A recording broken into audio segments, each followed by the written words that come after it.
Hey everyone, this is Dave from Dave's Ohio Barbecue. On today's episode, we're going to be cooking up country-style ribs. Stick around.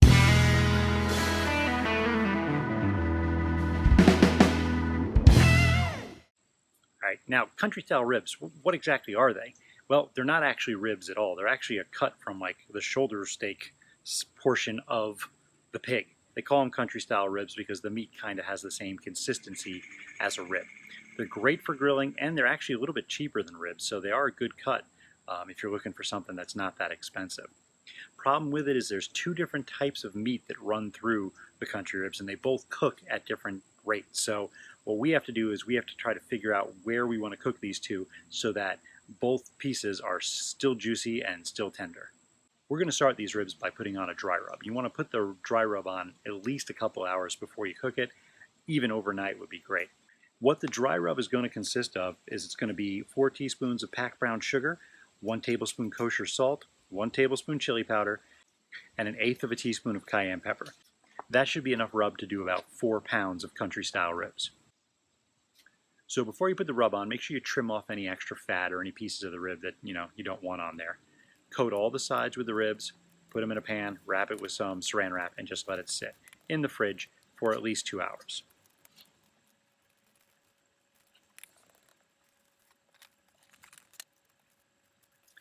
For this recipe, you're also going to need some sort of barbecue sauce or at least some sort of pork glaze. What I like to do is I just like to use my regular tangy barbecue sauce that I make myself.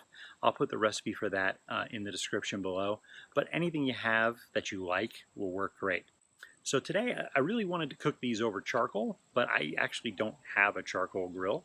But I do have the firebox on my offset smoker, and that is set up to grill things on. So I'm going to be filling that with a full chimney of charcoal briquettes, and I'm going to put them all to one side. So I sort of have a hot area and a cool area.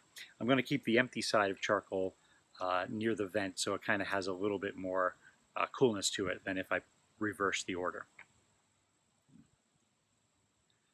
One of the problems with country ribs is that they actually consist of both types of meat. It's got dark meat and it's got light meat in it, so they cook at different temperatures. One of the meats is done when it gets to about like 160, 165. One of them's done more in like the 140 range. So what I'm going to do is I'm going to aim for a temperature, finished temperature of about 150, 155, and then let them rest. That way, neither of the meats is going to be overcooked, and they'll both still be juicy and done enough to be good. The charcoal I have in my grill, I have it really close to the grill grate. It's really, really hot, so all I really needed was about 3 or 5 minutes per side to get these really nice and golden brown. In fact, I actually charred them pretty good, which is how I prefer it. But if you're looking for nice golden brown and your heat's a little different, it could take anywhere from 3 to 7 minutes to get that nice color on each side. So what you want to do, put it on the hot side of the grill, cook it for that 3 to 7 minutes until you get the golden brown on each side, then move it over to the cool side. When you get to the cool side, you're just going to kind of cover it with sauce and let it slowly just kind of bake until it gets to that 150, 155 degrees that we're looking for. I covered all the sides with sauce, and I just really let it like kind of caramelize on there, let it get good and sticky. When you're done, bring them inside and let them rest for a little while, and they are perfect. You can see here when I cut into them, they are still juicy, and all parts of the rib are delicious. Make sure that you tell a friend about my channel. Make sure you follow me on social media. And as always, please hit that subscribe button down below. Thanks for watching, and I'll see you soon.